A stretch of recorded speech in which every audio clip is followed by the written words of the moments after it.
Hello and welcome. कैसे हैं आप सभी लोग? फिक्र आपकी में एक बार फिर से आपका स्वागत है। बहुत सारी खबरें हैं, लेकिन आज फिक्र की कवर स्टोरी में बात होगी बांग्लादेश की। वहां पाकिस्तान उल्फा चीफ परेश बरुआ की एंट्री कराने वाला है। भारत इस साजिश से सावधान है। फिर बात होगी प्रदूषण पर छिड़े सियासी रण की। संसद में आज इस पर 4 घंटे बहस होनी थी, हंगामे में वो भी नहीं हो पाई। इसके बाद बात होगी मोहम्मद और महादेव वाली कंट्रोवर्सी की, जिसकी सियासी गूंज बीएमसी चुनाव से पहले मुंबई में सुनाई दे रही है। फिर चलेंगे ओमान, जहां से पीएम मोदी ने पाकिस्तान पर कूटनीतिक स्ट्राइक की है। इसके बाद होगी बात वेनेजुएला की, क्योंकि वेनेजुएला और अमेरिका में अब जंगी तरवालें न सिर्फ खिंच गई हैं, बल्कि कभी भी अटैक हो सकता है, ऐसे संकेत मिल रहे हैं। ट्रंप को वेनेजुएला का तेल चाहिए विनाश की कीमत पर। लेकिन सबसे पहले एप्स्टीन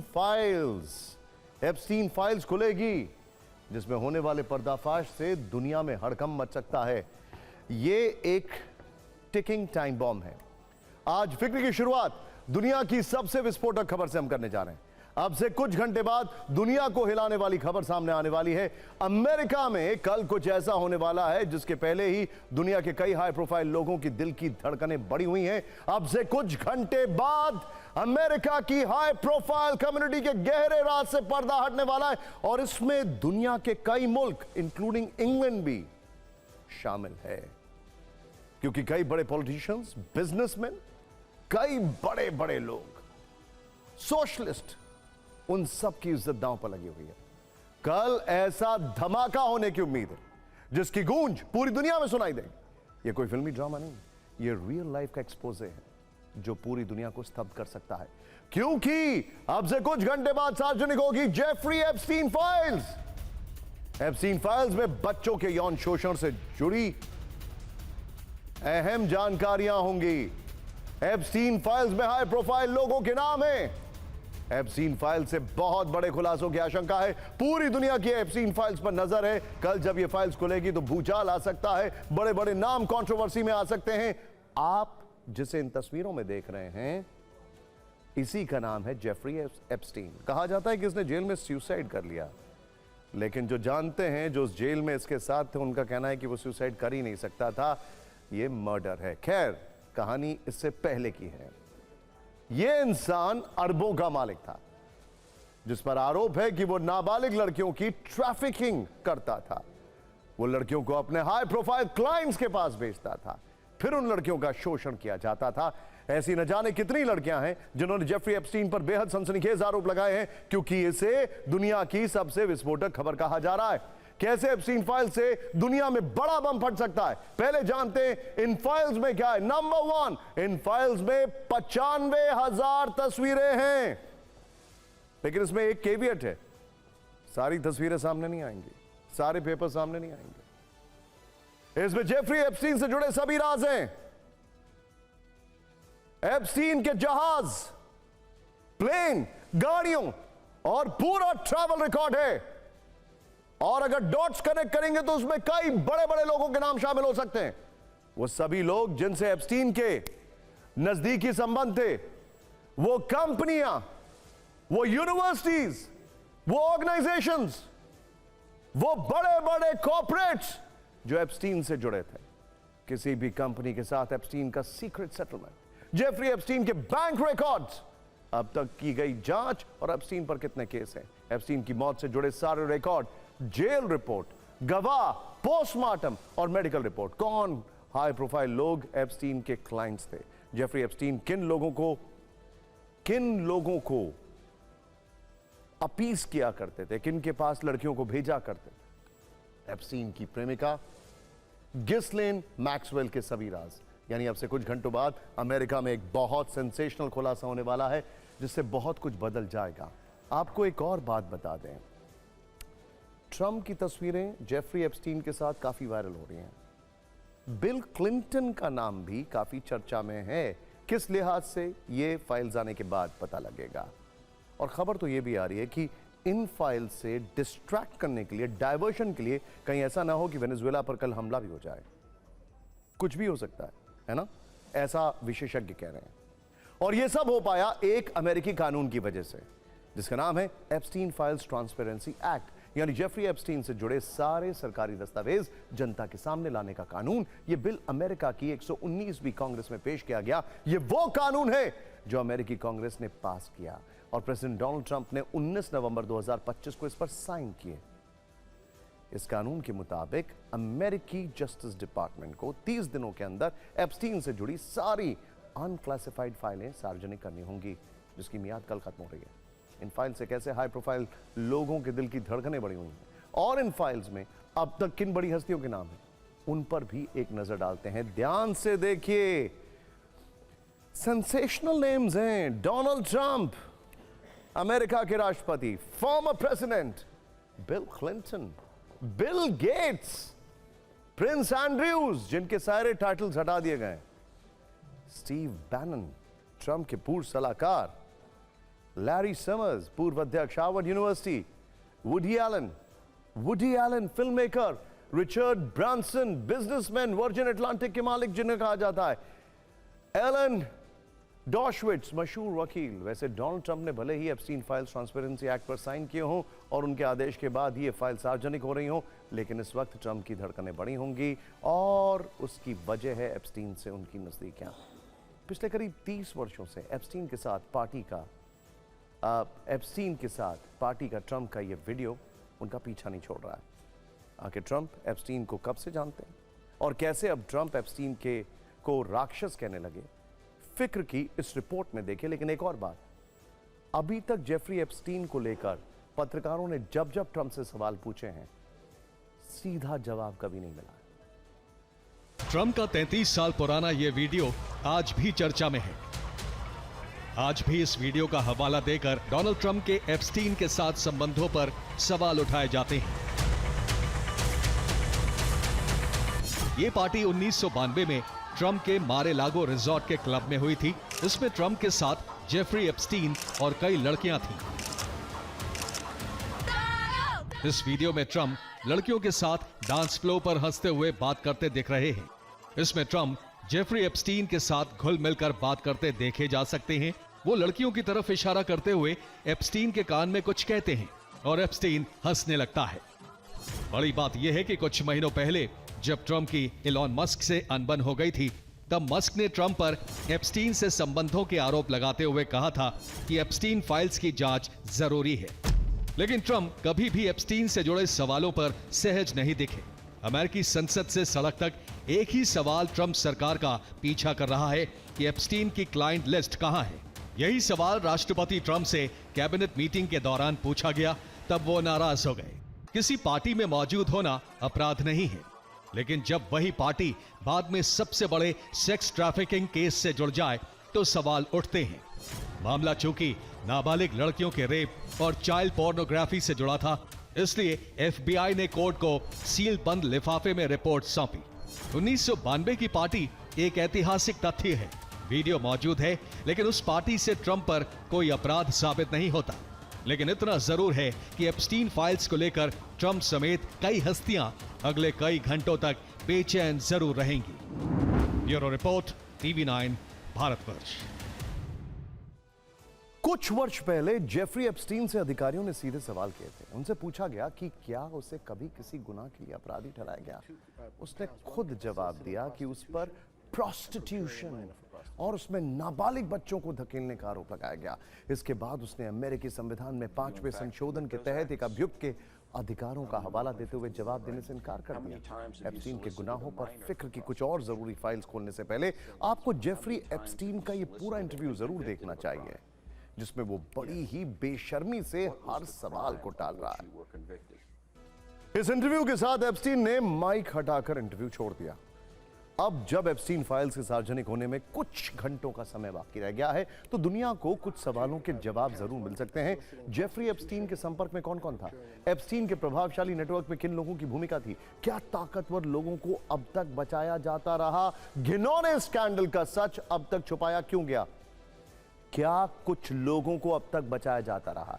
क्या सच जानबूझकर दबाया गया? क्या इस बार पूरी तस्वीर सामने आएगी? क्या इस बार पीड़ितों को न्याय मिलेगा? एप्स्टीन फाइल सिर्फ पुराने कागज नहीं है, ये एक सिस्टम की परीक्षा है। परीक्षा इस बात की कि क्या कानून वाकई सबके लिए बराबर है या फिर नाम और ताकत सच से बड़े साबित होते हैं। कानूनी विशेषज्ञों का मानना है कि अगर पूरे दस्तावेज सार्वजनिक होते हैं तो इसका असर सिर्फ अदालतों तक सीमित नहीं रहेगा, बल्कि राजनीति, बिजनेस और ग्लैमर इंडस्ट्री तक महसूस किया जाएगा। लेकिन एप्स्टीन फाइल्स ट्रांसपेरेंसी एक्ट के तहत कुछ ऐसी बातें भी हैं जो दुनिया से छिपाई जा सकती है, वो भी देख लेते हैं। पीड़ितों की निजी जानकारी, बाल यौन शोषण सामग्री, अगर किसी चलती हुई जांच पर असर हो, शारीरिक हिंसा को दिखाने वाली सामग्री, राष्ट्रीय सुरक्षा से जुड़ी अति संवेदनशील बातें, अगर विदेश नीति के कारण सीक्रेट रखना जरूरी हो। लेकिन कुछ छुपाने वाली इन बातों के हर कारण का लिखित में जवाब देना होगा। अब आपको यह भी समझना चाहिए कि आखिर एप्स्टीन फाइल्स में क्या नहीं छुपाया जा सकता। देखिए, सरकार क्या बहाना नहीं बना सकती है। सरकार यह नहीं कह सकती है कि किसी की इज्जत खराब होगी।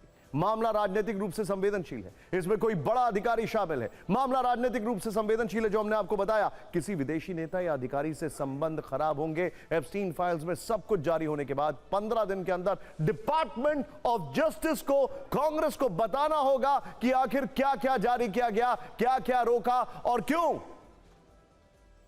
साथ ही किन किन सरकारी अधिकारियों और ताकतवर लोगों के नाम आए।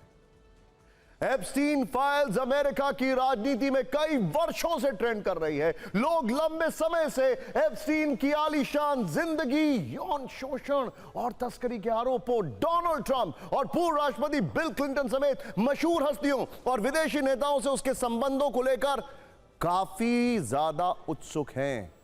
पहली बार एक नाबालिग ने एप्स्टीन पर संगीन आरोप लगाए, इनकी जांच हुई तो कई लड़कियों के नाम सामने आए। पुलिस ने जांच का दायरा बढ़ाया। फिर जुलाई 2006 में एप्स्टीन को गिरफ्तार किया गया, लेकिन सिर्फ $3000 के बॉन्ड पर रिहा भी कर दिया गया। इसके बाद फिर FBI को एप्स्टीन के गुनाहों के सबूत मिले। ज्यूरी के सामने एप्स्टीन ने अपना गुनाह कबूल किया। उसे 1.5 वर्ष की कैद सुनाई गई।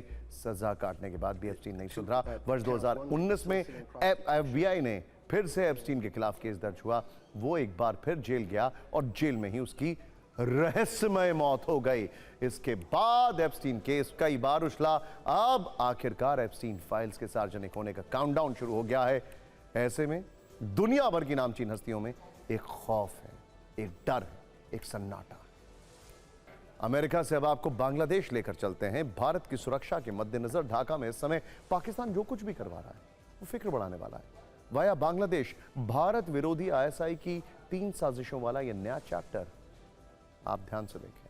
पहला, ISI के इशारे पर भारतीय उच्चायोग टारगेट पर। दूसरा, ढाका में गुपचुप तरीके से खोला जा रहा है ISI का हेडक्वार्टर। तीसरा, जो कि सबसे ज्यादा परेशान करने वाला है, उल्फा चीफ परेश बरुआ को बांग्लादेश लाने वाला प्लान। यूनुस राज में कट्टर बन चुका बांग्लादेश कैसे पाकिस्तान के इशारों पर नाच रहा है। वहां कैसे मुनीर की साजिशों का बोलबाला।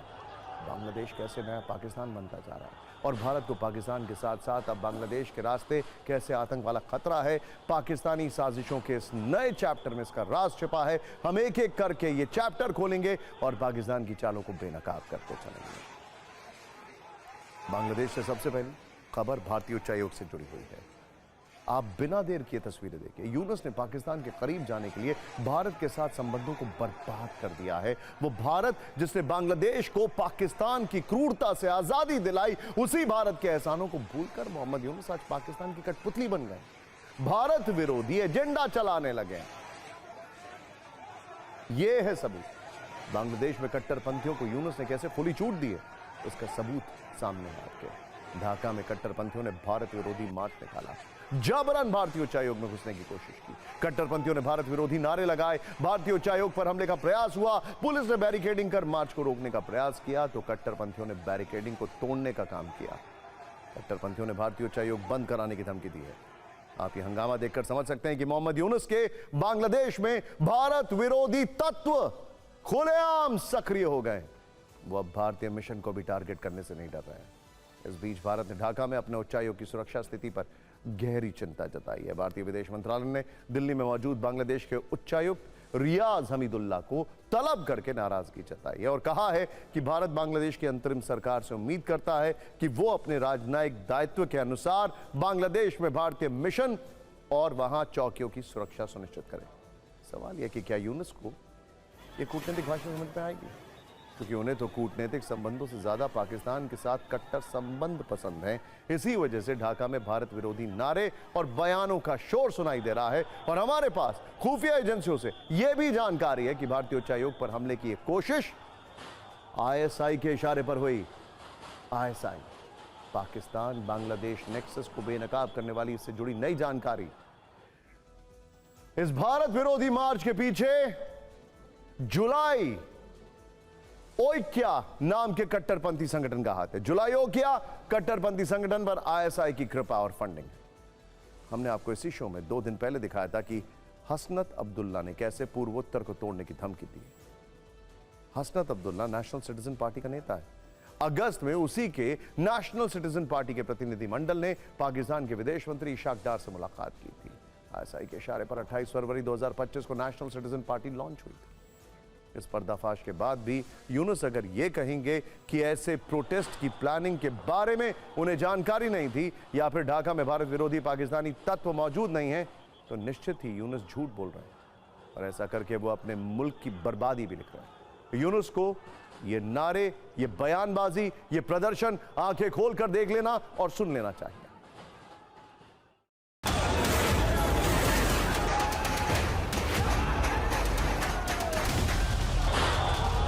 आपने ढाका में भारत विरोधी प्रदर्शन को देखा, अब आपको आईएसआई की भारत विरोधी दूसरी साजिश के बारे में बताते हैं। आईएसआई ढाका से भारत के पूर्वोत्तर में डिस्टर्बेंस फैलाने के लिए नई साजिशें कर रही है। इसी से जुड़ी फिक्र बढ़ाने वाली न्यूज ये है कि ढाका में गुपचुप तरीके से आईएसआई का हेडक्वार्टर खुल रहा है। ढाका के पास स्थित एक मदरसे को अचानक बंद किया गया है। उस बंद मदरसे पर कट्टरपंथ को बढ़ावा देने के आरोप लगे थे, लेकिन इसी मदरसे को अब आईएसआई ने आतंकियों का लॉन्च पैड बनाया। उस बंद मदरसे को ही आईएसआई हेडक्वार्टर के तौर पर इस्तेमाल किए जाने का शक है। इसी सिलसिले में आईएसआई के 3 अधिकारी फेक पासपोर्ट पर बांग्लादेश गए थे। आईएसआई के अलावा पाकिस्तान की तीनों फौज के बड़े अधिकारी भी इन दिनों बांग्लादेश का दौरा कर रहे हैं। मुनीर के इशारे पर 2 महीने पहले पाकिस्तान नेवी के 2 अधिकारी ढाका पहुंचे थे। इनमें एक का नाम कॉमोडोर जिया है, जबकि दूसरे का नाम एडमिरल नवीद अशरफ है। खबर है कि पाकिस्तान बांग्लादेश के चिटगांग पोर्ट पर अपना ठिकाना बनाने का प्रयास कर रहा है। पाकिस्तान भारत विरोधी एक और कोशिश में लगा हुआ है। उसका कनेक्शन उल्फा चीफ परेश बरुआ से है। आपकी स्क्रीन पर जो चेहरा दिख रहा है, यह भारत के पूर्वोत्तर राज्यों का सबसे बड़ा खलनायक है। नाम है परेश बरुआ। उग्रवादी संगठन उल्फा 1 यानी कि उल्फा आई इंडिपेंडेंट गुट का चीफ है, जो लंबे वक्त से चीन में छिपा है और अब इसी बरुआ को पाकिस्तान की आईएसआई बांग्लादेश में लाने की कोशिशों में जुटी है। खुफिया रिपोर्ट्स हैं कि पाकिस्तान परेश बरुआ को बांग्लादेश में स्थापित करने की साजिश कर रहा है। ओपनली भारत के खिलाफ काम हो रहा है। मतलब भारत विरोधी उग्रवादी और अलगाववादी संगठनों और पूर्वोत्तर के उनके लीडर्स को ढाका में पनाह दिलाना चाहता है। ऐसे ही कई लीडर्स में बरुआ इस लिस्ट में सबसे टॉप पर है। बरुआ को बांग्लादेश में बसाकर पाकिस्तान भारत के पूर्वोत्तर राज्यों को फिर से डिस्टर्ब करना चाहता है। बरुआ के सहारे वो भारत के पूर्वोत्तर राज्यों में फिर से हिंसा का सिलसिला शुरू करना चाहता है। भारत को 2 फ्रंट पर आतंकी साजिशों में उलझाना चाहता है। आपको बता दें कि बरुआ उल्फा के गरम दल का लीडर है। उल्फा के नरम दल से वर्ष 2023 में भारत सरकार का समझौता हो चुका है। उस समय इसी बरुआ ने शांति समझौते पर हस्ताक्षर का विरोध किया था। वो हथियार डाले जाने के खिलाफ था। इसी परेश बरुआ पर आरोप है कि 2004 के चटगांव के रास्ते वो बांग्लादेश में 10 ट्रक हथियार पहुंचाने की कोशिश में भी शामिल था, जिसका इस्तेमाल भारत में हमलों के लिए किया जाना था। इस मामले में बरुआ को बांग्लादेश में दोषी ठहराया गया था। उसे मौत की सजा सुनाई गई थी। कहा जा रहा है कि इसी के बाद वो चीन भागने में कामयाब रहा। इसी मामले में 1 साल पहले जब बांग्लादेश में तख्ता पलट हुआ, तब वहां की हाईकोर्ट ने बरुआ की फांसी की सजा को घटाकर उम्र कैद में बदल दिया।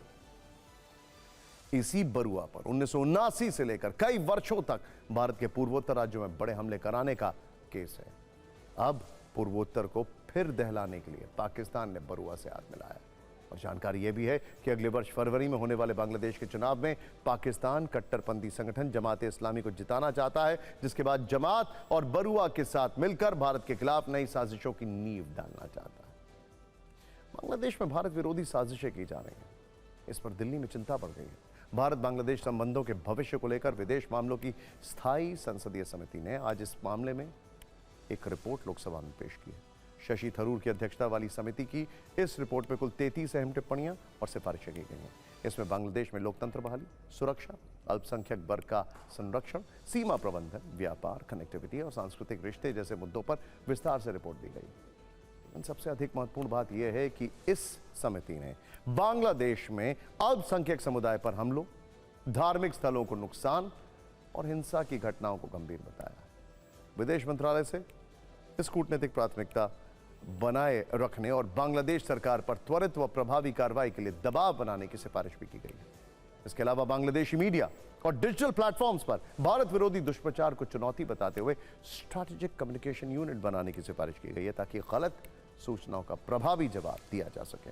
वहीं बांग्लादेश में चीन की बढ़ती मौजूदगी पर भी सतर्कता बरतने की सलाह दी गई है। बंदरगाह, एयरबेस और ढाका के साथ चीनी रक्षा सहयोग पर समिति ने चिंता जताई है, खासकर सिलीगुड़ी कॉरिडोर और बंगाल की खाड़ी से जुड़े सुरक्षा हितों को ध्यान में रखते हुए भारत से सतर्क निगरानी और विकास सहयोग के जरिए अपनी स्थिति मजबूत करने को कहा गया है। पूर्वोत्तर राज्यों की सुरक्षा के लिए भारत बांग्लादेश सीमा पर बाकी की बची बाड़बंदी, स्मार्ट सर्विलांस और तकनीकी समाधानों पर जोर देने की जरूरत बताई गई है।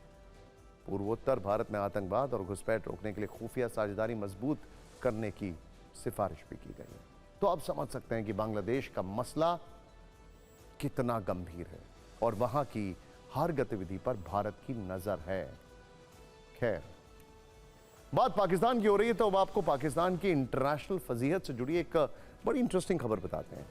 हमेशा क्रिकेट की पिच पर भारत के हाथों हार वाली शर्मिंदगी झेलने वाले पाकिस्तान की इस बार बेइज्जती कबड्डी के मैदान में हो गई है। मजेदार बात यह है कि भारत के नाम पर यह फजीहत करवाने वाला मशहूर खिलाड़ी भी खुद पाकिस्तानी है। बिना देर किए बहरीन से वायरल वीडियो देखिए। इस वीडियो में आपको एक कबड्डी खिलाड़ी नजर आएगा। ये देखिए, नाम है अब्दुल्ला राजपूत। इसके Ubaidullah Rajput, I stand corrected, Ubaidullah Rajput. इसके कंधे पर आपको भारतीय जर्सी दिखेगी, लेकिन ये खिलाड़ी भारतीय नहीं है बल्कि पाकिस्तानी है। सुनने में अजीब लग सकता है लेकिन ये सच है। और इससे भी ज्यादा हैरान करने वाली बात यह है कि उसने मैच के बाद मैदान में तिरंगा भी लहराया। अब यही बात पाकिस्तान के हुक्मरानों को मिर्ची की तरह लगी। सोशल मीडिया पर तस्वीरें पोस्ट होते ही इस्लामाबाद में हड़कंप मच गया है। पाकिस्तान कबड्डी महासंघ ने अपने ही स्टार कबड्डी प्लेयर के खिलाफ एक्शन का मन बना लिया। अब आपको ये पूरी खबर बताते हैं, ध्यान से देखिएगा। असल में बहरीन में 16 दिसंबर को नेशनल डे के मौके पर एक निजी कबड्डी टूर्नामेंट का आयोजन किया गया था। यह जीसीसी कप था जिसमें आयोजकों ने निजी टीमों के नाम भारत, पाकिस्तान, कनाडा, ईरान वगैरह पर रखे थे। उन टीमों में अपने अपने देश के खिलाड़ी थे, लेकिन भारत के नाम से बनाई गई टीम में उबैदुल्ला राजपूत भी शामिल कर दिए गए। उन्होंने इंडियन जर्सी पहनी, तिरंगा भी लहराया। ये बात जब पाकिस्तान में पता चली तो हंगामा मच गया। पाकिस्तान कबड्डी महासंघ ने पूरे मामले को गंभीरता से लिया है और अब 27 दिसंबर को एक आपात बैठक बुलाई है जिसमें इस मामले पर चर्चा की जाएगी। राजपूत व कुछ और पाकिस्तानी खिलाड़ियों के खिलाफ अनुशासनात्मक कार्रवाई पर फैसला लिया जाएगा। इस बारे में पाकिस्तान कबड्डी महासंघ के सचिव राणा सरवर ने कहा है कि 16 पाकिस्तानी खिलाड़ी महासंघ या पाकिस्तान खेल बोर्ड से बिना किसी इजाजत के बहरीन गए थे और उबैदुल्ला भारतीय टीम के लिए खेले, जो कि स्वीकार्य नहीं है। वही उबैदुल्ला राजपूत ने माफी मांगते हुए सफाई दी है कि उन्हें बाद में पता चला कि वो जिस टीम में शामिल है उसका नाम भारत रखा गया है। वो पाकिस्तानी है और मुल्क के लिए कुर्बान भी हो सकते हैं। हालांकि ये कैसे संभव है कि जिस टीम की जर्सी पहनकर वो मैच खेले हों, जिस जर्सी पर तिरंगा प्रिंट हो, उसके बारे में उन्हें मालूम ही ना। खैर, मसला जो भी है, पाकिस्तान की बहरीन में भारी बेइज्जती हुई है और भारत के नाम पर हुई इस बेइज्जती का मुख्य किरदार खुद एक पाकिस्तानी खिलाड़ी है। और फिक्र में बात करते हैं लगभग 3.5 करोड़ लोगों के वार्षिक संकट की, जो हर वर्ष तय समय पर आता है। सरकारें बदलती हैं, सरकार बदलते हैं, सोचिए साल बदलते हैं, लेकिन यह समस्या नहीं बदलती है बल्कि और ज्यादा विकराल होती जाती है। बात हो रही है, आप सब जानते हैं, दिल्ली एनसीआर में प्रदूषण संकट की। आज इस गंभीर मुद्दे पर लोकसभा में चर्चा होनी थी। पक्ष और विपक्ष के वक्ता फिक्स हो चुके थे, 4 घंटे का वक्त तय किया गया था, लेकिन हंगामा इतना हुआ कि प्रदूषण संकट का जिक्र तक नहीं हो पाया। आप भले ही इसे हेल्थ इमरजेंसी समझते रहिए, आप भले ही घुट घुट कर जीते रहिए, लेकिन तमाम नेता अभी किसी अन्य मुद्दे पर भिड़े हुए हैं। सवाल है कि क्या उनके लिए ये संकट विमर्श का विषय नहीं है? इस पर सिर्फ सियासत होगी या फिर कोई समाधान भी निकलेगा? देखिए, फिलहाल स्थिति यह है कि संसद के रास्ते आपको प्रदूषण से किसी तरह की राहत नहीं मिलती दिखाई दे रही है। फिलहाल नेता भी नजरअंदाज करते ही दिख रहे हैं, लेकिन जब प्रदूषण संकट का सच जानेंगे तो हैरान भी होंगे और परेशान भी। आप समझेंगे कैसे प्रदूषण की वजह से दिल्ली वालों की औसत आयु कम हो रही है। चिंता का विषय यह है कि सरकार की तैयारियां सिर्फ कागजों पर दिखती हैं, ग्राउंड पर 100% एक्शन कभी नहीं दिखता। अगर दिखता है तो हालात इस वर्ष भी इतने नहीं बिगड़ते। हालांकि सरकार लॉन्ग टर्म प्लानिंग कर रही है, ऐसी बात नहीं, ऐसा कहा जा रहा है, ऐसा दावा भी किया गया है। अगर सरकार की लॉन्ग टर्म प्लानिंग होती पहले से तो दिल्ली एनसीआर की हवा इतनी जहरीली नहीं होती। लेकिन सच यही है कि प्रदूषण वाले एक्यूआई से ज़्यादा राजनीतिक बयानबाजी वाले एक्यूआई को तरजीह दी जाती है। इस वर्ष भी दिल्ली एनसीआर का एक्यूआई एक दिन तो 500 के पार हो गया, जिसे खतरनाक स्तर माना जाता है।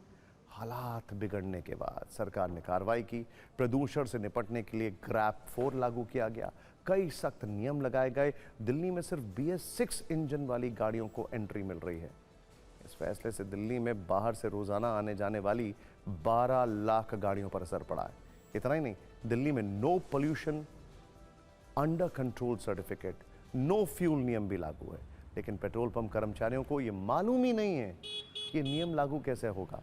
दिल्ली में इस नियम का कितना पालन हो रहा है, इस पर TV9 की रिपोर्ट जरूर देखिए।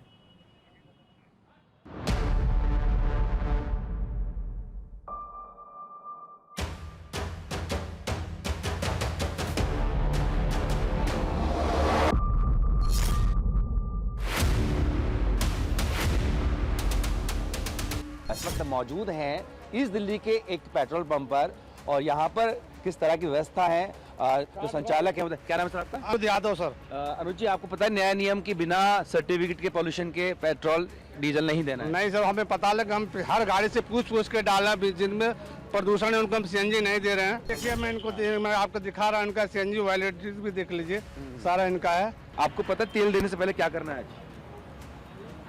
जानकारी है? नहीं सर। PUCC सर्टिफिकेट जानते हैं? नहीं सर, मुझे नहीं पता। प्रदूषण नियंत्रण सर्टिफिकेट जानते हैं? जी सर। वो देखना अनिवार्य है, पता है आपसे? हाँ सर, नहीं पता नहीं था। नहीं पता? नहीं। किसी ने बताया नहीं?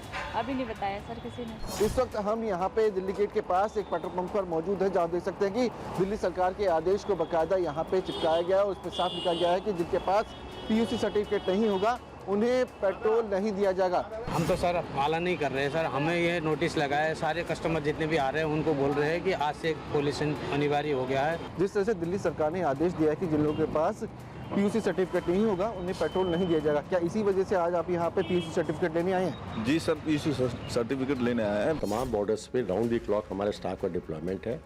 इसके साथ हमारे जो है आउटसाइड फोर्स भी हमको मिली है, ट्रैफिक पुलिस को, तो वो भी हमने इसके साथ जोड़ के, और प्लस लोकल पुलिस भी है और ट्रांसपोर्ट की भी टीम्स हैं।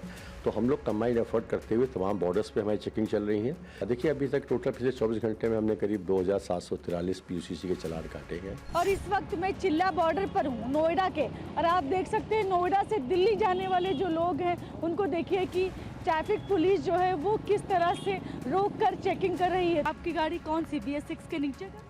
जी। तो इनकी गाड़ी जो है BS6 के नीचे, इसलिए पुलिस ने इनको रोका। चालान आपने किया? कौन सी गाड़ी है इनकी? चालान नहीं होएगा मैडम, यहाँ से वापस जाएगी है। सभी पेट्रोल पंप्स पे जा रहा हूँ लगभग। मैं बॉर्डर से चला हूँ, मैं गुड़गांव बॉर्डर से देखता हुआ आ रहा हूँ सुबह, वहाँ पे भी गाड़ियाँ रोकी गई हैं। BS6 नॉन कंप्लाइंट व्हीकल्स को नहीं आने दिया जा रहा। पेट्रोल पंप्स के ऊपर ये चैलेंज है। अभी इक्का दुक्का पंपों पे दिक्कत भी आ रही है। मैं मानता हूँ 80% अभी इन्फोर्स हो पाया है। ट्रांसपोर्ट के हमारे एम्प्लॉयज़ हर पेट्रोल पंप पे 2-2 लोग पहुँचे हुए हैं और उन पे जाकर भी अपना काम देख रहे हैं। नो PUC नो फ्यूल अभियान का असर यह हुआ कि पिछले 24 घंटे में 61,000 से ज्यादा PUC सर्टिफिकेट जारी किए गए। दिल्ली के पर्यावरण मंत्री मनजिंदर सिंह सिरसा ने पेट्रोल पंपों पर जाकर अचानक चेकिंग की। सख्ती के पहले दिन अलग अलग बॉर्डर पॉइंट्स पर लगभग 5,000 गाड़ियों की जांच की गई और 568 गाड़ियों को वापस भेजा गया। 24 घंटे में वैलिड पीयूसी सर्टिफिकेट नहीं होने पर 3,746 गाड़ियों का चालान भी किया गया। अगली खबर जी राम जी और महात्मा गांधी के नाम के बीच चल रहे राजनीतिक युद्ध से जुड़ी है। विपक्ष के तमाम विरोध के बावजूद आज लोकसभा में विकसित भारत गारंटी फॉर रोजगार एंड आजीविका मिशन बिल पास हो गया। बीते रोज इस बिल पर लंबी बहस चली। कई सदस्यों ने रात 1:30 बजे तक सदन में अपनी बात रखी।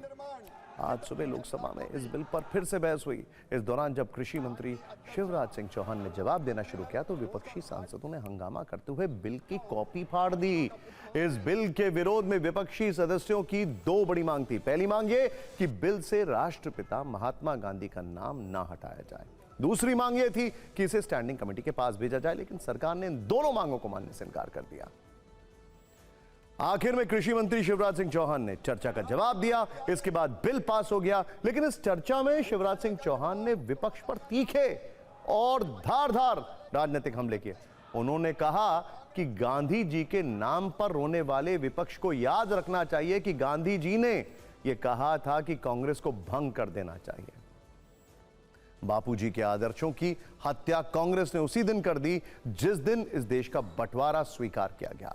शिवराज सिंह चौहान ने सदन के अंदर विपक्ष पर हमला किया, जबकि विपक्ष ने सदन में तो हंगामा किया ही, संसद परिसर में भी बैनर पोस्टर के साथ विरोध प्रदर्शन किया। कुल मिलाकर विपक्ष के विरोध की पूरी तरह से अनदेखी की गई और लोकसभा में V B G Ram G bill pass हो गया।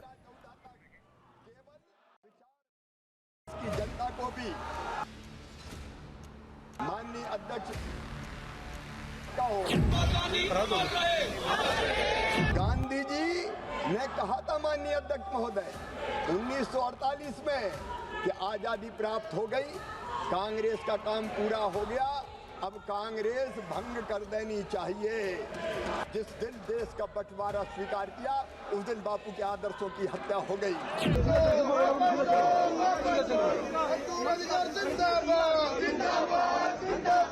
ये जो बिल है इसका हम पूरी तरह से विरोध करेंगे और एकदम ठोस विरोध करेंगे। सब पार्टियां, हमारी जितनी पार्टियां, सब सहमत हैं।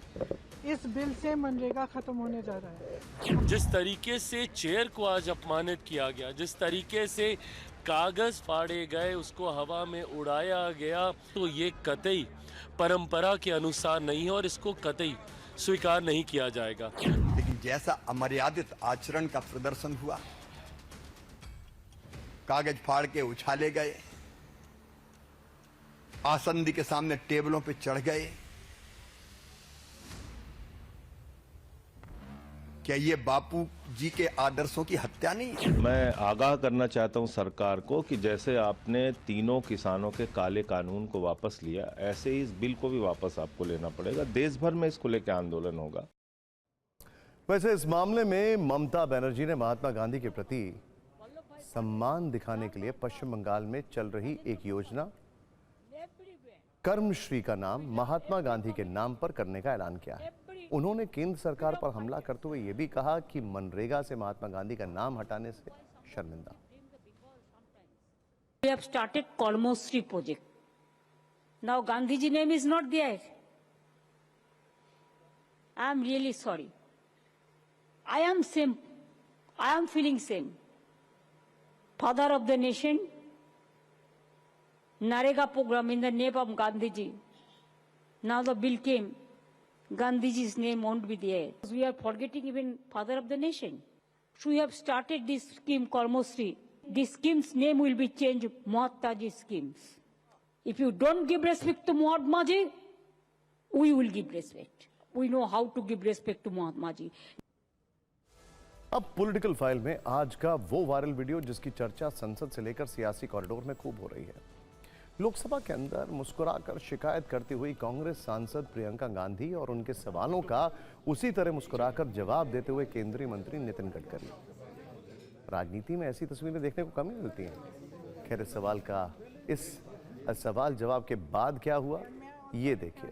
केंद्रीय मंत्री नितिन गडकरी के दफ्तर में बैठकर प्रियंका गांधी कुछ बातचीत करती नजर आई। तस्वीरें देखिए, बॉडी लैंग्वेज देखिए। उनके सामने नितिन गडकरी कुछ दस्तावेजों पर दस्तखत करते दिखे। ये दोनों तस्वीरें एक दूसरे से कनेक्टेड हैं। हो सकता है संसद से आई ये खबर आपसे मिस हो गई हो। तो चलिए फिक्र के फैंस के लिए इन वीडियोस को डिकोड करते हैं। बड़ा सिंपल है वैसे। हुआ ये कि लोकसभा में प्रियंका गांधी ने चंडीगढ़ शिमला हाईवे का मामला उठाया। केंद्रीय मंत्री नितिन गडकरी से उन्होंने कहा कि कई जगह दीवार कमजोर है, कई जगह लैंडस्लाइड जैसे हालात बन जाते हैं। इस दौरान उन्होंने हंसते हुए शिकायत की, कहा कि वो अपने संसदीय क्षेत्र के मुद्दे को लेकर उनसे मिलना चाहती हैं, लेकिन महीनों बाद भी अपॉइंटमेंट नहीं मिल रहा है। इस पर नितिन गडकरी ने कहा कि उनका दरवाजा हमेशा खुला है। दोनों के बीच ये संवाद आप जरा ध्यान से सुनिए। And may I also request you to grant me an appointment? I've been asking since June to talk about my constituency, sir. Madam, आज क्वेश्चन आवर के बाद आप आ जाइए, कभी भी आइए, मेरा दरवाजा हर समय खुला रहता है, अपॉइंटमेंट लेने की भी जरूरत नहीं होती, आप कभी आइए। वादे के मुताबिक इसके बाद प्रियंका गांधी केंद्रीय मंत्री नितिन गडकरी के दफ्तर में उनसे मिलने पहुंची। उनके साथ हरियाणा के पार्टी सांसद दीपेंद्र हुड्डा भी थे। प्रियंका गांधी ने उन्हें अपने संसदीय क्षेत्र वायनाड में सड़कों की समस्या से अवगत कराया। नितिन गडकरी ने उनके लिए स्पेशल डिश का इंतजाम किया था। उन्हें चावल से बनी डिश खिलाई गई। प्रियंका ने यह डिश चाव से खाई। इस दौरान बीच बीच में दोनों की बातचीत भी होती रही और कुछ कागजात पर उन्होंने दस्तखत भी किए। ये देखिए तस्वीरें। अब आपको वो 3 तस्वीरें दिखाने जा रहे हैं जिन्हें देखकर पाकिस्तान के सीने पर सांप लौट रहा होगा। पीएम मोदी जब विदेश जाते हैं तो क्या होता है, वो इन 3 तस्वीरों को देखकर आप समझ रहे होंगे। पीएम मोदी का न केवल ग्रैंड वेलकम होता है, बल्कि हर देश अपने सर्वोच्च सम्मान से उन्हें सम्मानित भी करता है। ओमान में पीएम मोदी को सर्वोच्च सम्मान ऑर्डर ऑफ ओमान से सम्मानित किया गया। इसके अलावा दोनों देशों के बीच FTA यानी फ्री ट्रेड डील पर दस्तखत हुए। भारत ओमान के बीच सीपा यानी कॉम्प्रिहेंसिव इकोनॉमिक पार्टनरशिप एग्रीमेंट हुआ, जिसके जरिए आर्थिक और व्यावसायिक एकीकरण को मजबूत करने पर सहमति जताई गई। इससे निवेश, रोजगार और आर्थिक वृद्धि को बढ़ावा मिलने की उम्मीद है।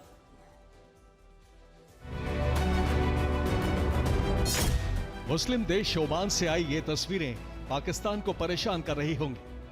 मस्कट एयरपोर्ट पर ओमान के डिप्टी पीएम से पीएम मोदी का इस तरह गले मिलना शहबाज मुनीर को बहुत चुभ रहा होगा, लेकिन ये तो बस ट्रेलर भर था।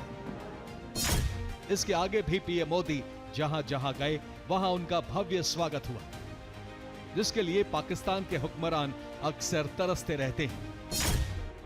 पीएम ने मस्कट में प्रवासी भारतीयों को संबोधित किया। ये मैत्री पर्व हम दोनों देशों की दोस्ती, हमारी शेयर्ड हिस्ट्री और प्रोस्परस फ्यूचर का उत्सव है। आर्थिक संबंधों को और मजबूती देने के लिए भारत ने ओमान के साथ फ्री ट्रेड डील की है। दोनों देशों के बीच पहले से $10.5 अरब का कारोबार है।